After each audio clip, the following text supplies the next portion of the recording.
జరిగిపోయింది. ఆ అధికారి మనస్సాక్షికి తెలుసు. దీన్ని ఎవరు డ్రాఫ్ట్ చేశారన్నటువంటిది, ఎవరు డ్రాఫ్ట్ చేశారో ఈ కంప్లైంట్ అన్నటువంటిది కేవీరావు నాకు చెప్పని కూడా చెప్పాడు. అవన్నీ ఇప్పుడు చెప్పాల్సిన అవసరం లేదు. కేవీరావు కామన్ మిత్రుడు ద్వారా ఎవరు డ్రాఫ్ట్ చేశారు, నేను ఈ ప్రెస్ కాన్ఫరెన్స్ అడ్రస్ చేసేది ఆ వ్యక్తి చూసినప్పుడు అతనికే మనసుకి కష్టం కలుగుతుంది.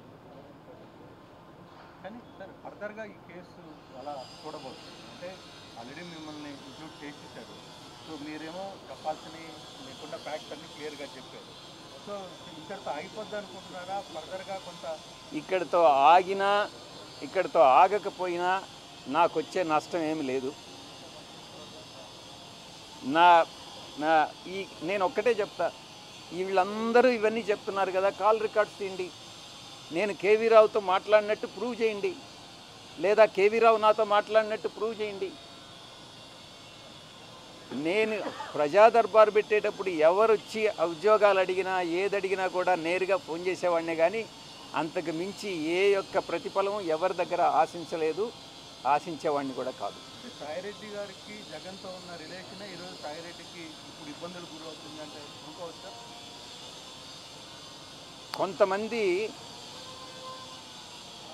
దానికి మా పార్టీలో, అంటే మా గత పార్టీ, నేను ఏ పార్టీలో నుంచి అయితే నేను రిజైన్ చేశానో ఆ పార్టీలో ద్వితీయ శ్రేణి నాయకులు ఎవరైతే ఉన్నారో వాళ్ళు నాకు మా నాయకుడికి మధ్యన అభిప్రాయ భేదాలను సృష్టించి జగన్మోహన్ రెడ్డి గారి మనసుని విరిచేటటువంటి ప్రయత్నం చేసి వాళ్ళు విజయం సాధించారు. 3.5 సంవత్సరం పాటు అవమానాలకు పాలై నేను దిగినటువంటి ప్రతి మెట్టు కూడా కొంతమంది పైకెక్కడం జరిగింది, వాళ్ళు పైకెక్కేదానికి ఉపయోగపడడం జరిగింది. దీంట్లో చాలామంది పాత్రదారులు సూత్రధారులు ఉన్నారు. దీంట్లో ఈ పార్టీ నుంచి వెళ్ళిపోయిన దానివల్ల నేను ఏ విధంగానూ నష్టపోవట్లా. చిత్తశుద్ధితో ఈ పార్టీలో నేను ఉన్నంతకాలం నేను పనిచేశాను, మనస్ఫూర్తిగా పనిచేశాను. ఇప్పుడు కూడా పార్టీ నుంచి వచ్చిన తర్వాత జగన్మోహన్ రెడ్డి బాగుండాలనే కోరుకుంటున్నాను. కానీ ఈ యొక్క ద్వితీయ శ్రేణి నాయకత్వం, వాటిని ఏమంటారు, వీళ్ళు చుట్టూ ఉండేటటువంటి వాళ్ళని కోటరీ, ఈ కోటరీ నుంచి ఏ రోజైతే ఆయన బయటపడతాడో ఆ రోజు ఆయనకు భవిష్యత్తు ఉంటుంది. లేకుండా ఉంటే భవిష్యత్ అనేటటువంటిది చాలా కష్టంగా ఉంటుంది. ఇంతకన్నా మించి చెప్పగలిగింది ఏం లేదు. ఎక్కడ బయట నుంచి పోయేటటువంటి ఇన్ఫర్మేషన్ ఈ యొక్క కోటరీకి అనుకూలంగా ఉంటే, ఎవరినైనా ఆయనకి పరిచయం చేయాలి, తీసుకెళ్ళాలి అని అంటే ఈ కోటరీ కానీ అంగీకరిస్తే వాళ్ళకి ఏదో ఒక రకంగా నయానో భయానో, లేకుంటే మంచిగానో కాళ్ళు పట్టుకోనో చేతులు పట్టుకోనో, లేకుంటే ఆర్థికంగా ఏదో ఒకటి చేసో వాళ్ళు ఆయన దగ్గరికి పంపిస్తారే కానీ దేవుడి దగ్గరికి, పూజారులు అదర్వైజ్ దేవుడి దగ్గరికి పంపించట్ల. ఇది జరిగేటటువంటిది. ఈ చెప్పేటటువంటి ఒక నాయకుడు అన్నటువంటి వాడు ఈ చెప్పుడు మాటలను నమ్మకూడదు. చెప్పుడు మాటలను నమ్మితే నాయకుడు నష్టపోతాడు, ప్రజలు నష్టపోతారు, పార్టీ నష్టపోతుంది. ఇక్కడ జరిగేటటువంటిది అదే. వైసీపీ పార్టీలో పూజారుల హవా నడుస్తుంది. తప్పకుండా ఏకీభవించకుండా ఉండేదానికి ఏముంది దాంట్లో? ఈ కోటరీ వల్లనే నేను ఆయనకి దూరం అయ్యా. నేను ఇంకోటి, ఆయన జగన్మోహన్ రెడ్డి గారితో నేను మాట్లాడినప్పుడు నేను చాలా స్పష్టంగా చెప్పా, సార్ మీ మనసులో నాకు స్థానం లేదు, నా మనసు విరిగిపోయింది, మీ మనసులో స్థానం లేనప్పుడు ఈ పార్టీలో కొనసాగాల్సినటువంటి అవసరం నాకు లేదు, కాబట్టే నేను ఈ పార్టీ వదిలి వెళ్ళిపోతున్నాను.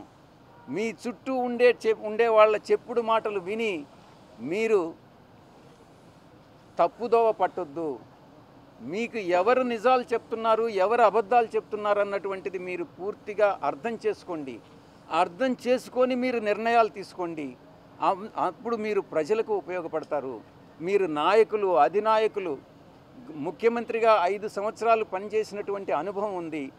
భవిష్యత్తులో కూడా మీరు ఇంకా ప్రజలకు సేవ చేయాలి.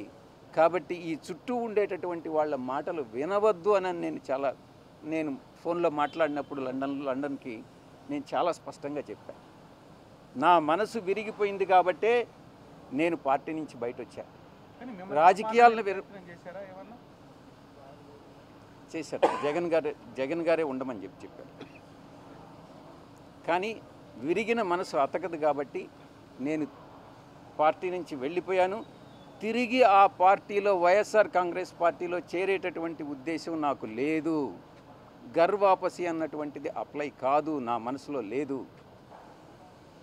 వేరే పార్టీ వైపు ఏమన్నా మీరేమన్నా రికమెండ్ చేస్తున్నారా? ఏమన్నా మీరు బీజేపీలో చేరుతనే ప్రచారం ఉంది సార్. మీకు గవర్నర్ ఇస్తాను బ్రాక్ అండ్ కూడా మీకు బీజేపీ ఉంది అనే ప్రచారం నడుస్తున్నారు. నిజమా అబద్ధమా? మీరు భవిష్యత్తులో రాజకీయాల్లోకి వస్తారా? నేనేం చెప్పాను? నేను వ్యవసాయం చేసుకుంటానని చెప్పాను. వ్యవసాయం చేసుకుంటున్నాను. దాని మీద కూడా మీరు పత్రికల వాళ్ళు చాలా కామెంట్స్ చేసినారు. ఈ వ్యవసాయదారుడు ఏందయ్యా ప్యాంట్ వేసుకొని ఇన్షర్ట్ చేసుకొని ఏం వ్యవసాయం చేస్తాడని అని అన్నారు. అంటే వ్యవసాయదారులు మంచి చొక్కా మంచి ప్యాంట్ వేసుకోకూడదా మీ దృష్టిలో? అలాంటప్పుడు వ్యవసాయదారుని మీరు కించపరిచినట్టు కాదా? గోచిపెట్టుకొని చేస్తేనే వ్యవసాయమా? అర్థం చేసుకోవాలి. మనోభావాలను దెబ్బతీయకూడదు. వ్యవసాయం అని అంటే వ్యవసాయమే. నేను నిజంగా కూడా అదే చేసుకుంటున్నాను. ఇప్పటి వరకు ఈ రోజు వరకు నేను వేరే రాజకీయ పార్టీలో చేరేటటువంటి ఉద్దేశం లేదు.